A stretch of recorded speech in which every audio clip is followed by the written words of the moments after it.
Je sais pouvoir compter sur vous pour aller massivement voter les 30 juin et 7 juillet prochains. La France a besoin d'une majorité claire pour agir dans la sérénité et la concorde. Être français est toujours se hisser à la hauteur des temps quand il l'exige, connaître le prix du vote et le goût de la liberté, agir, quelles que soient les circonstances, en responsabilité. C'est au fond choisir d'écrire l'histoire plutôt que de la subir. দর্শক শুভেচ্ছা নেবেন MRB টেলিভিশনের পক্ষ থেকে। আজ রবিবার ইউরোপীয় নির্বাচন অনুষ্ঠিত হয়েছে। ইউরোপীয় পার্লামেন্টের নির্বাচনকে ঘিরে আগে থেকেই অনুমেয় ছিল কঠোর ডানপন্থীদের জয় জয়কার অবস্থান হতে যাচ্ছে। হলো তাই। ফ্রান্সের প্রেসিডেন্ট ইমানুয়েল ম্যাক্রন এলিজি প্রাসাদ থেকে তিনি জাতীয় উদ্দেশ্যে একটি ভাষণ দিয়েছেন। যেই ভাষণে তিনি ফ্রান্সের নিম্নকক্ষের সংসদ তিনি ভেঙে দিয়েছেন। আগামী 30 জুন এবং 7 জুলাই 2 দফা আবারও ভোট অনুষ্ঠিত হবে। ফ্রান্সের কঠোর ডানপন্থী নেত্রী মারিন লুপেন এই যে বক্তব্য ফরাসি প্রেসিডেন্টের, এই বক্তব্যকে তিনি স্বাগত জানিয়েছেন এবং তিনি বলছেন যে জনগণ যদি চায় তিনি ক্ষমতা নিতে প্রস্তুত। তো সুতরাং বলাই যাচ্ছে যে অভিবাসন ইস্যুটা কত বড় একটা ইস্যু ছিল সেটা আমরা বিভিন্ন সংবাদের মাধ্যমে আলোচনা করেছি, আপনাদেরকে জানিয়েছিলাম। এই অভিবাসন ইস্যুকে সামনে রেখে কিন্তু এই কঠোরপন্থীদের জয় জয়কার অবস্থা, এই বিষয়ক বিভিন্ন প্রতিবেদন ঘুরে বেড়াচ্ছে আজকে। বিশেষ করে ফরাসি প্রেসিডেন্ট ইমানুয়েল ম্যাক্রন তিনি এলিজি প্রাসাদে যে বক্তব্য দিয়েছেন, এই বক্তব্যের পর থেকে সামাজিক যোগাযোগ মাধ্যম, টুইটার এবং বিভিন্ন গণমাধ্যম এই সংবাদগুলো বারবার প্রচার করছেন। ফরাসি রাষ্ট্রপতি ইমানুয়েল ম্যাক্রন এই রবিবার ঘোষণা করেছেন যে তিনি সংসদের নিম্নকক্ষ ভেঙে দিচ্ছেন এবং নতুন আইনসভা নির্বাচনের আহ্বান জানিয়েছেন। যখন প্রত্যাশিত ফলাফলগুলো তার আয়ত্তে আসেনি তখন তিনি আসলে এই বক্তব্যটা তিনি দিয়েছেন এবং ইউরোপীয় নির্বাচন শিবিরে ডানপন্থী পার্টির কাছে তিনি হেরেছেন। ফরাসি উগ্র ডানপন্থী নেতা মারিন লুপেন রবিবার রাষ্ট্রপতি ইমানুয়েল ম্যাক্রন জাতীয় পরিষদ ভেঙে দেওয়ার সিদ্ধান্তকে স্বাগত জানিয়েছেন এবং এই মাসের শেষের দিকে নতুন সংসদ নির্বাচন ঘোষণা করেছেন। এক সমাবেশে তিনি বলেন, আসন্ন জাতীয় নির্বাচনে ফরাসিরা আমাদের আস্থা দিলে আমরা ক্ষমতা দখল করতে প্রস্তুত। ফরাসি এক্সিকুল লোপেনের ন্যাশনাল র্যালি পার্টির জন্য রেকর্ড ঊর্ধ্বগতি দেখানোর পরে ম্যাক্রনের এই ঘোষণা আসে, যা 31.5% সাথে ম্যাক্রোর কেন্দ্রবাদী জোটের প্রায় দ্বিগুণ জয়লাভ করে। অর্থাৎ লোপেনের পার্টি 31.5% মতো ভোট পেয়েছে। সবচেয়ে বড় বিষয় হচ্ছে জাতীয় নির্বাচনে ভোটারদের যেরকম উপস্থিতি থাকে, ইউরোপীয় নির্বাচনে কিন্তু আসলে ভোটাররা এমন উপস্থিতি থাকে না। তবে 30 বছরের রেকর্ড ভেঙে এবার কিন্তু ভোটার উপস্থিতি 30 বছরের রেকর্ড ভেঙে ভোটার উপস্থিতি বেড়েছে। অর্থাৎ এই বছর ইউরোপীয় নির্বাচনে অসংখ্য ভোটার অংশ নিয়েছেন।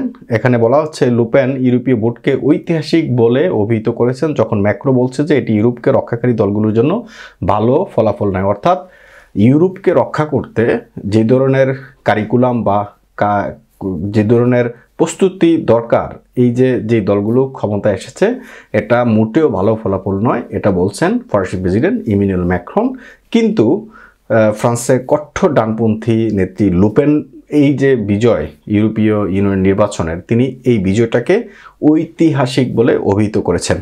ফরাসি প্রেসিডেন্ট ইমানুয়েল ম্যাক্রন রোববার যে ঘোষণা করেছেন, অর্থাৎ আজকে তিনি এলিজি প্রাসাদ থেকে যে ঘোষণা করেছেন, এই যে পার্লামেন্ট তিনি ভেঙে দিচ্ছেন এবং এটার জন্য তিনি নির্বাচন ডেকেছেন 30 জুন এবং 7 জুলাই 2 দফা এই নির্বাচন অনুষ্ঠিত হবে।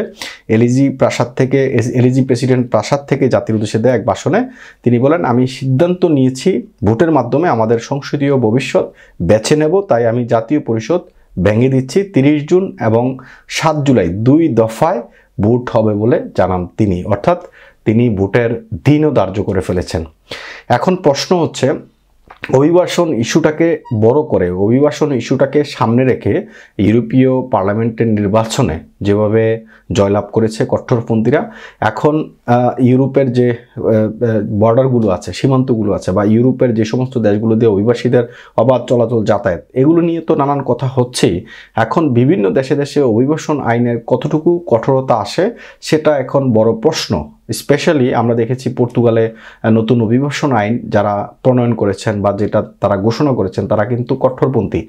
যেটা সোশ্যালিস্ট পার্টি 2018 সাল থেকে যে আইনটি চলছিল বা যে আইনে অভিবাসীরা বৈধ হতে পারত সেই 41টি আর্টিকেল তারা বাতিল করে দিয়ে নতুন যে আইনটি তারা উপস্থাপন করেছেন, সেক্ষেত্রে ইউরোপীয় ইউনিয়ন আসলে এই অভিবাসী নিয়ন্ত্রণ করতে গিয়ে বা অভিবাসন আইনকে নিয়ন্ত্রণ করতে গিয়ে নতুন কোনো আইন তৈরি করে কিনা সেটা বড় প্রশ্ন।